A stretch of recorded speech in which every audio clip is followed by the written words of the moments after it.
Hey everyone, Sam here, otherwise known as FPL Pricey. In today's video, I'm going to take a look at some of my transfer plans ahead of Game Week 8 with 3 free transfers available to me. Let's not waste any time, let's crack straight on with the show. So full disclosure, I actually did first record this video last night during the England game, took a bit of a chance, and of course, what do you know, Saka goes off injured just after half time, so I had to do a full re-record tonight. Hopefully no more players get injured whilst I'm recording tonight. No games on, so hopefully all good.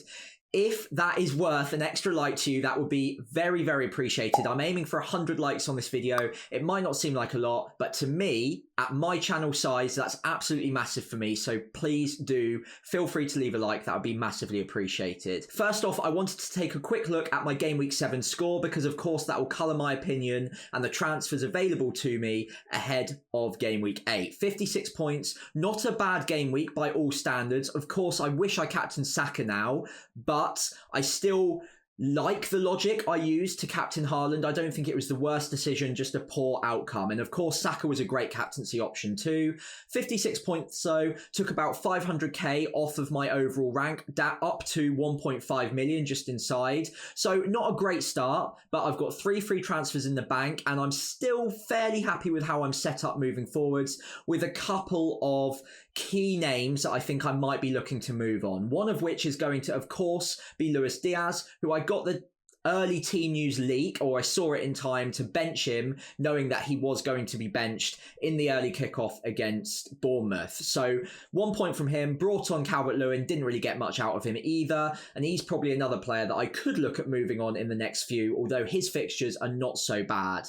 I think with Luis Diaz in particular, I'm more worried about the minutes moving forwards, but let's not waste any further time. Let's take a look at some of the different transfers and options available to me ahead of Game Week 8. Of course, I've got 3 free transfers, plenty of different routes I can take, but the main player that I'm probably looking at moving on, and it all kind of hinges on at the moment, is of course Luis Diaz. So today's video and the transfer plans I'm going to look at are all done live on the FPL browser. And the reason I wanted to do this is because there are so many different routes available to me. If I made a pre-edited set of graphics, I probably wouldn't get through all the different outcomes and the different plans that I could go down at this point. So I thought having a little bit more freedom would be nice. So first off, we have to, of course, talk about Bukayo Saka, the whole reason that I'm re-recording this video. He went off injured last night for England around the 50th minute with a bit of a hamstring problem. Obviously, he was clutching his hamstring. We don't know exactly what the issue is just yet, but we, of course, will keep our ears to the ground, and any news that I get, I'll talk about in future videos. I'm going to quickly discuss my plan for if he is a major doubt or confirmed out for Game Week 8, but I think he'll probably be okay, given no knowledge whatsoever on the subject so far, but Saka does tend to recover pretty quickly. We don't know what it is yet, but he was walking fairly freely after the game in pictures and videos that we saw, and usually Arteta will play him no matter what. So I would be surprised if he's out, but I think it's safe to assume that we need a plan just in case we get news or he looks like a very, very significant doubt. And if he is a significant doubt, I don't think there's much argument for holding on to him, given that Bournemouth is the last of the good fixtures over the next 4. Then he goes into Liverpool, Newcastle, Chelsea, and then Nottingham Forest. It's not a great run. Obviously, a player like Saka, if he's fit and he's definitely starting the Bournemouth game, I'm probably likely to hold on to him for that entire run because he's a quality player and he can score against anyone or get points against anyone. But if he's out of the Bournemouth game, that run in isolation isn't looking great. And we might not even know at that point whether he's going to be fine for Liverpool, Newcastle or Chelsea. We just don't know at this point. So if he is confirmed out, for me, he's a sell. Now, the player that I'd most likely be bringing in, and I'll talk about him much more in just a second, would be Cole Palmer. And I would obviously therefore need to find 0.8 in the bank. Now, where would I find that? I think it's most likely that I'd also sell Luis Diaz, who again is a major issue that I'm going to talk about in just a moment's time. And I'd have 7.2 million to spend there. And I've got plenty of different Luis Diaz replacements. Some of them are more expensive, some of them are cheaper, and I'll go through all of them in just a moment's time as well. But for now, I think what I'm going to do is assume that Bukayo Saka is probably going to be okay, but just have that double swap in mind for what I might want to do in the instance that he is indeed out of game week 8, and who knows, maybe even beyond. The first player that I want to look at getting rid of course, is Luis Diaz. Now, one of my 3 free transfers is almost certain to go on him this game week. But why? Well, game week 7, he was benched for Cody Gakpo. Gakpo played well, but that's not the only reason I'm concerned. He's only been getting 75 minutes per match anyway. The data has started to regress down to the level that maybe we previously expected from him. And coming off of the last international break, Arne Slot actually did mention that he was going to get benched if it wasn't for Gakpo's injury, because the South America travel for Luis Diaz took a bit of a toll on him. Now, we've of course got another international break at the moment, and there is a chance that that could happen again, and Luis Diaz could be sat on the bench in game week 8 ahead of Chelsea at home. I don't necessarily hate the fixture per se, but if he's a massive risk to start, and I don't think we'll get early team news because he is a Sunday kickoff, or Liverpool are a Sunday kickoff, I don't think we're going to get that team news. So taking a chance on him starting seems a bit too risky for me, given that I've got 3 free transfers and he's not really impressing me that much anyway. So he's probably a transfer out for me in most scenarios, as far as we know at the moment. Now, the key player that I, of course, would love to bring in is Cole Palmer. So let's fit him in now.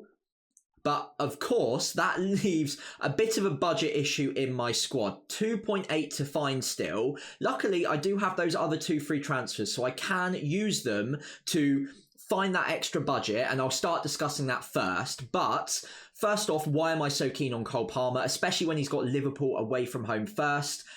Well, I think for me it's pretty simple. He's going to be a very good long-term hold, and whilst this game week isn't ideal, ideally, if I can get rid of Luis Diaz and get to Cole Palmer now, it just saves me a transfer down the line. I'm almost inevitably going to want to bring him in. And whilst this game week isn't ideal, over the long term, I think it's just a transfer that makes a lot of sense, rather than selling Luis Diaz for another player and then having to still try and find another transfer for Cole Palmer in the future. I think as well, although the fixtures don't necessarily look it, from game week 9 onwards, I don't mind having him either. So Newcastle and Man United 9 and 10 are absolutely fine. Arsenal, of course, is not an easy fixture, but at home, if Chelsea are going to score, 69% of the goals so far have been either scored or created by Cole Palmer. You'd expect them to maybe get a goal, possibly 2 against Arsenal, and that gives us a pretty good chance of Cole Palmer returning in that game as well. You'd expect a fairly low scoring game too, so if he is on the end of it, he might well get the maximum bonus too. So we're not completely ruling out a decent score for him in any of the next 4 game weeks, truth be told. And after that, as you can see on screen now, he's got a great fixture run, arguably all the way to game week 28 now. So you could look at 22 as maybe the cut-off point, but even then you're looking at Man City followed by West Ham, Brighton, Aston Villa, Southampton, Leicester. That's still overall a very good run. So I think for a very long period of time, you're going to want Cole Palmer on your side. And honestly, I think by game week 9, I'm going to want him. And buying him now, because I've got an issue in midfield, just seems like I'm saving a transfer down the line. Now, of course, he's not essential to bring in this week. You could look at other options, and I'll go into those a little bit later on. But first off, what are my different routes to Palmer this week if I really wanted to prioritise him as an option now? Now, the most obvious route to free up that budget is probably by downgrading Trent Alexander-Arnold, who's 7 million, and it would give me 4.2 left to play with using 1 free transfer. Now, there's not many options at that price point, but let's have a look at some of them now.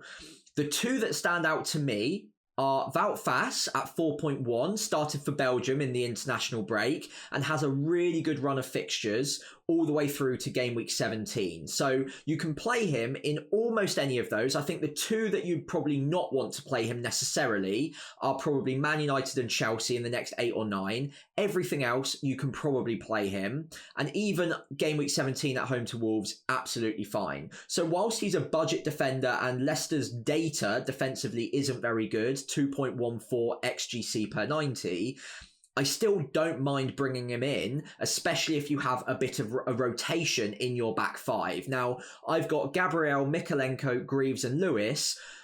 Gabriel doesn't have great fixtures, but you start him pretty much any week, and after a little while, the fixtures are fine as well. So the next 3 after Bournemouth, not great, but then you can pretty much start him all the way through for the rest of the season, barring maybe that Man City game in game week 24. You're not going to want to get rid of him, and I don't plan on. Mykolenko as well. Everton's fixtures are very good for a reasonable amount of time. Same goes for Ipswich. Again, not a great defence, but if you need to play Greaves, you can. And then Lewis as well. Whilst he's got his place in the lineup, Man City are a decent defence, although they have only kept 1 clean sheet so far. That is worth noting. And they've got good fixtures for a very long time as well. So I think Wout Faes is absolutely fine in a rotation. The same goes for Van der Berg at 4 million, a little bit cheaper if you needed that extra 0.1. Differential, and again, the fixtures, whilst there are a couple of tougher ones in there, are not bad overall and can probably play him all the way through to game week 20 where they go up against Southampton away from home. So I think both of those options, if you wanted to only use 2 free transfers, could be a decent way to get to Cole Palmer immediately if you really wanted to. Now, there is another route you could take if you didn't want to go down to a 4.1 or below defender, and you didn't have any budget in the bank, of course. Now, one player that I really like the look of is Ait-Nouri. Now, he's gotten 4 attacking returns. He's one of only 2 players to do so far this season, the other being Nathan Collins. And the data's not that bad defensively either. 0.24 XGI per 90. And the fixtures... Okay, well, once you've got a Man City out of the way, which I would plan on benching him for, by the way, the fixtures all the way through to game week 20 are absolutely fantastic. And when you've got a player that's this attacking, sometimes even popping up in left wing kind of positions as well, I really like the upside there. And I think Wolves have just gotten the short end of it so far this season in terms of the fixtures that they've had to play. If you look at the games that they've had so far, Arsenal, Chelsea, Nottingham Forest who have been decent, Newcastle, Villa, Liverpool, Brentford, it's like a who's who of some of the most attacking sides in the league. It doesn't get any easier in game week 8, but once that's out of the way, they've not got to play any of these sides for a very, very long time, and they've got a sea of green fixtures. What that means is I do expect Wolves to improve. They've been poor so far this season, only gotten 1 point on the board, lost all of their other matches, but I think they've been slightly unfortunate in some of them, and the fixture run just has not been kind. So I do expect them to improve, and I expect Ait-Nouri to also improve in terms of the underlying data, both defensively and offensively with this run coming up. So I'm really, really hot on him. Of course, I've got a bit of an issue with budget because he's 4.4 and I'd need to find 0.2 elsewhere. But luckily, I do have an extra free transfer to use if I wanted to. Now, I've put Ait-Nouri in for the argument's sake at the moment, 0.2 to find, and I've got that extra free transfer. Where do I plan on using that? It would probably, at this point in time, be up front for Calvert-Lewin. Now, Calvert-Lewin isn't a player that I think I need to get rid of, and I'm perfectly happy to own him at the moment, despite the fact he's been maybe a little bit unfortunate, not getting returns recently, and certainly hasn't returned since I brought him in. But he's on penalties, he's been getting good minutes, almost 90 minutes most game weeks now, and I think his returns will come shortly, especially with the fixtures to come, by the way, which are also not too bad. However, I also really like the look of Liam Delap. Now, his data isn't fantastic so far, but they also had a pretty rough run of it so far in terms of the fixtures. And their run all the way through to probably arguably game week 21 isn't so bad. I think if we're being harsh, game week 16 is probably the cutoff. But from an attacking point of view, you don't mind it for even longer than that. Looking through, especially the next 3, very, very favourable. And Liam Delap looks like a striker who's built for the Premier League. I think he's been impressing me more and more every single week so far. Gotten 3 in his last 2 games. And some of the goals he's been scoring are proper striker's finishes. He's holding up the ball really well. He looks like a unit. He's got pace in behind. And Ipswich are also creating more and more chances for this striker week on week as they improve and as they get used to life in the Premier League. So if I was wanting to prioritise Ait-Nouri in my back line rather than a 4.1, 4.0 defender, get that more upside out of a 4th or 5th defender, then I'd probably bring in Liam Delap for Calvert-Lewin and take a punt on the fact that I think he's going to continuously improve and that he can match Calvert-Lewin for the foreseeable. Now, that's using 3 free transfers. Not all of you watching this video are going to have that luxury, and you might not even like those moves. So do, as always, let me know in the comments below whether or not you do fancy those moves. But there are other ways that I can maybe move this game week that don't involve bringing in Cole Palmer if you don't think he's that essential, that don't involve using all 3 free transfers or taking a hit if you've only got 1 or 2. And there are a few different pathways that I could possibly take. Now, one of them is, of course, to keep Trent Alexander-Arnold. Now, if I wanted to talk about Trent more specifically, because I don't want to just flippantly get rid of him without consideration, he is a player that I really, really like this season. I've said it several times. I think he's arguably even a season keeper, and it would be with a very heavy heart that I got rid of him to fund moves for Palmer and the like. His data so far from an attacking point of view, even by his standards, is absolutely ludicrous. 0.45 XGI per 90. He's expected an attacking return almost every other game week so far on average. He's been very unfortunate to only get 1 assist so far this season. If we were playing it on the expected data, you'd expect him to get 2.9 expected returns so far this season based off of the data he's had. So he has been very, very unlucky not to get more. The defensive data is also fantastic, and that's what I want to really highlight here. Liverpool have been very much improved under Arne Slot so far. They look much more controlled in possession, and even on the counter and on the break, they don't look as susceptible to conceding those high XG chances that we saw under Klopp. Now, they've had a really good fixture run so far this season. Ipswich, Brentford, Man United, Forest, Bournemouth, Wolves and Crystal Palace. None of the really, really big attacking sides so far. And of course, over the next few game weeks, they are going to be challenged. So I think their defensive data will diminish slightly. Also, for the fact that they're missing Alisson, their number 1 first choice keeper, until the next international break in game week 12. Or, sorry, after game week 11 going into game week 12 after the international break. So if they're without Alisson and they're playing tougher fixtures, I think it's definitely up for debate whether or not you need to hold on to Trent Alexander-Arnold at 7.1 million when there are other defenders who are putting up decent underlying data that could maybe match him for points over this next little run. Now, again, I'm not that hot on selling him. It would only be if I really, really wanted one of the midfielders as an upgrade for Luis Diaz. And Cole Palmer isn't necessarily the only player I'd be looking at there. The other player that I would be potentially looking at, and the player I had my eye on before this game week or before game week 7, was Phil Foden. Now, the fact that he's not even on the first screen probably tells you all you need to know about Foden so far this season. He hasn't performed. He hasn't even started many games. In fact, only 1 so far. But that's mainly been because he's been building up that match fitness. It's not necessarily because he's not in City's strongest lineup. And now that he is starting games, you could take a bit of a gamble on him becoming a crucial part of the way City build up attacks once more. We know from last season just how crucial he can be. 230 points. 27 attacking returns, including 19 goals in the league, is absolutely phenomenal. It is worth noting he massively overperformed on the data. So he returned 27 times on an XGI of 17.12. So that's a massive overperformance. But he's also a very, very good player. So he could overperform yet again. I think the most important thing is whether or not we think he's match fit, and Pep backs him to continuously start matches from this point onwards. Because if he does, the fixtures over the next 4 game weeks, even 5 game weeks, are pretty much as good as you could possibly imagine for a Man City attacking asset. Wolves, Southampton, Bournemouth, Brighton, Spurs is a bit of a dream run for them. And if Foden starts those matches in a central area especially, you would expect him to get plenty of attacking returns, and 9.2 could be undervaluing him.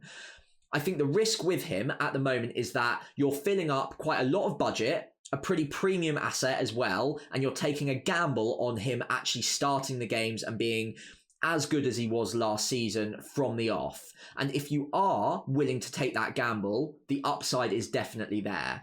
But you do need to find extra money from Diaz, and if you don't have that in the bank immediately, Trent is probably still the man on the line. Now, again, I could probably look elsewhere beyond an Ait-Nouri, for instance, because I've got a little bit more budget.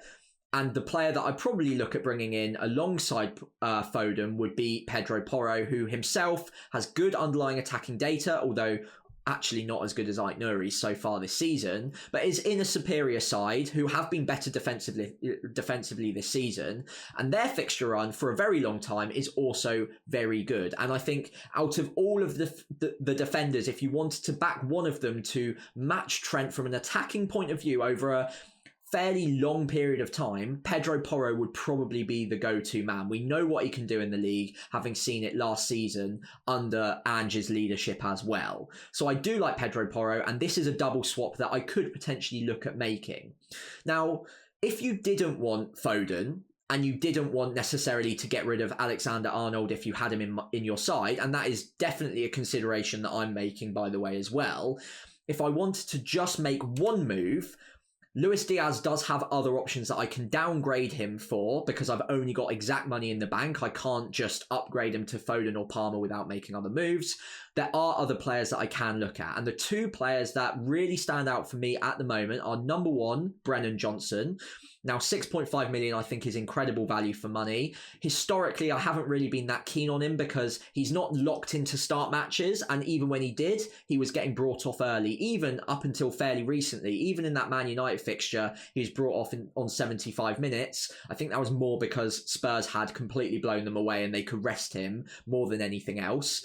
But early subs are early subs. It's definitely something to monitor moving forwards. But against Brighton, he played 90 minutes, got the goal, got 7 points, and he's now scored in 3 Premier League games in a row and in 6 games in a row in all competitions. So he's very much a man in form, and I'd be absolutely shocked if he didn't keep starting matches based on how well he's been playing and the chances that he's been given so far in the way that Spurs are setting up. As I mentioned with Porro, the fixtures for Spurs are fantastic, so I really do like this as a way of saving 1.5 million and arguably getting just as good an attacking asset in terms of the underlying attacking data so far this season in Brennan Johnson as I was getting from Luis Diaz.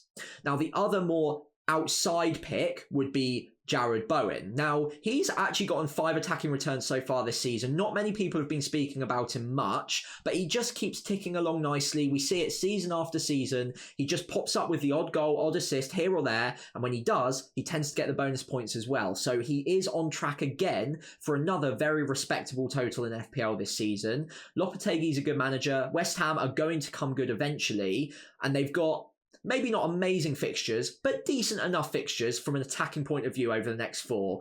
Spurs, United, Forest and Everton, and then followed by Newcastle as well. It's not a terrible run of fixtures, and Bowen being as good historically as we know he can be, I think there's definitely an angle just to say, I'll back the player that I know will play very good minutes, almost 90 minutes exclusively for Bowen. Couple of early subs in there, but one was against City, one was in game week 1 building up match fitness. He's very much a 90-minute man, and I would back him to continue getting 90 minutes. And if you fancy that, then I think that Jarrod Bowen is a very good make weight for Luis Diaz this week if you really wanted to make that move. There are a couple of other options. I do also like James Maddison at 7.5 million, but for what it's worth, I think if I was looking at him versus Brennan Johnson in the same side, I'd always want to back the player who's more likely to score the goals. We're seeing a big weighting bonus points wise towards the goal scorer rather than the assister this season as well. So not only would you get the 5 points rather than the 3 for Brennan Johnson over Maddison if one got the assist, one got the goal, but you're also more likely to get the bonus points out of Brennan Johnson too. So whilst I really like Maddison, he's going to keep ticking along very nicely. 5 attacking returns, absolutely brilliant data, by the way, as well. 0.81 XGI per 90. Fantastic and better than Brennan Johnson's. Not quite as good on the XG. And I do think that overall, over a long period of time, that extra 1 million that you can save on going Johnson over Maddison right now could be better spent elsewhere, and you're probably going to get a very similar points return out of the two of them anyway. But I do like him as a differential pickup. Other options do include McNeil, 5.7. I do like him again. If you've already got Calvert-Lewin, I definitely wouldn't recommend the double up, which is probably why I'm not looking there. And a bit like Maddison, he's much more likely to be getting the assists rather than the goals. And I think over time, I just want the goal scorers in midfield if at all possible. However, at 5.7 million, with the data he's getting overall, with the assist threat as well, with these fixtures, he's certainly not a bad pick by any means. And at 5.7 million, if you want to save some money, I do like Dwight McNeil as well. Now, as we wrap up today's video, I've presented a few different options. So if you could let me know which options that you like the look of at the moment, because I'm very torn as it stands, but let me know in the comments below which you fancy, which you don't fancy as well. And as always, let me know any of your own transfer dilemmas as well. And I'll try and get back to all of you before the game week 8 deadline. In the meantime, if you've watched for this long, I would really appreciate it if you could leave a like and subscribe to the channel. In the meantime though, good luck in game week 8, and do feel free to come back later on in the week because I'll have more tips and start looking at my team selection ahead of game week 8 later on next week.